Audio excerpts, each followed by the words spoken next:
We've just heard from King Charles, as well as a statement right here that I want to read in full, a statement from His Majesty the King. I have learned with the deepest concern the news about Andrew Mountbatten-Windsor and suspicion of misconduct in public office. What now follows is the full, fair, and proper process by which this issue is investigated in the appropriate manner and by the appropriate authorities. In this, as I've said before, they have our full and wholehearted support and cooperation. Let me state clearly, the law must take its course. As this process continues, it would not be right for me to comment further on this matter. Meanwhile, my family and I will continue in our duty and service to you all. Charles R. Let me bring this to our royal contributor, Robert Jobson. Just extraordinary, Robert. Really extraordinary. I mean, the reality, George, here is this is unprecedented. We're in historic moments that are happening before our eyes. I mean, who could have imagined that statement from Buckingham Palace, where the king is talking about his brother, where the arrest took place this morning at 8 a.m., shortly before, actually, the Prime Minister had gone on air and said no one was above the law. This was the home where the Queen Elizabeth, had her last final holiday. This is a royal estate being raided by Thames Valley Police. This is an extraordinary moment, seismic. And we'll have to see how it plays out, because people are talking at the moment, about protocol and things like that and what happens next. Well, this guy is actually still in the line of succession. That needs to just happen immediately and just dealt with. You just cannot have this guy, even the fact that, we've got a court case that could follow and we don't know what's going to happen next. But he's technically in the line of succession to the British throne. And it's just making a mockery, really, of this country. And I think that, this is truly, truly historic, and it's changing by the hour. It clearly is. Is it going too far to say this is a threat to the monarchy?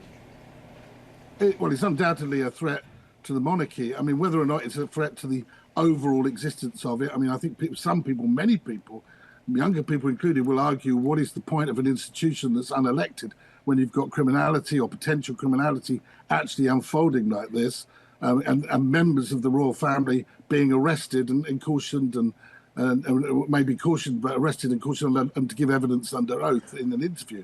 It's shocking. But I think that what's clear here and what stands out is that Prince William and Catherine are very distant from this. If you remember the footage at the Duchess of Kent's funeral, where Prince Andrew sidled up to Prince William, he looked decidedly uncomfortable, and he's made it clear through many sources that he was arguing that action should have been taken against Prince Andrew by the royal family, more decisive action by his grandmother, the Queen.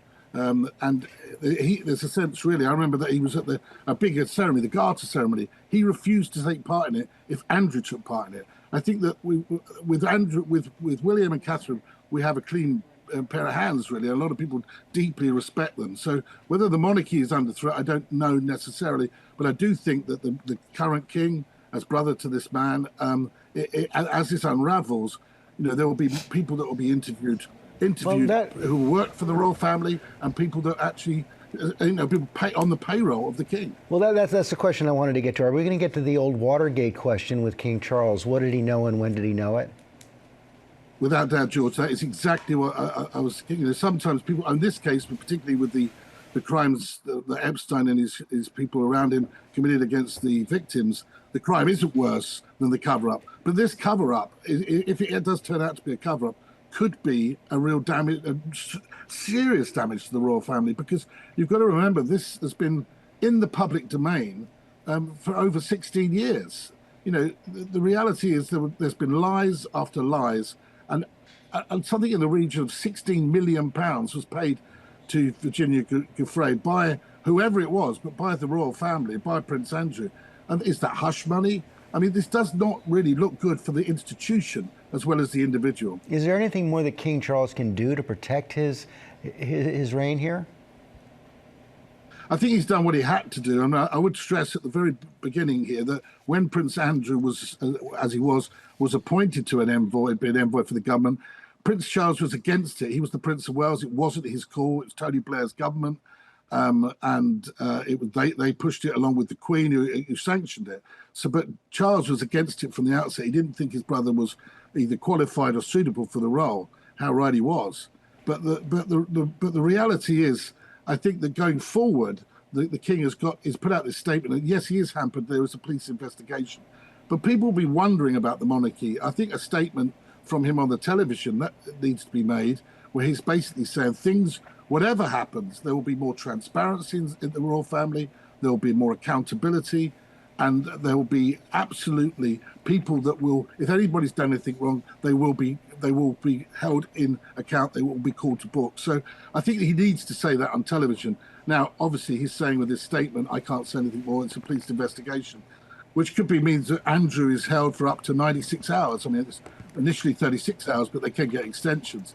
And I think really that there are big panic stations at Buckingham Palace right now. They'll be worried beyond, I'm sure he's got his head in his hands, the king. Robert Jobson, thanks.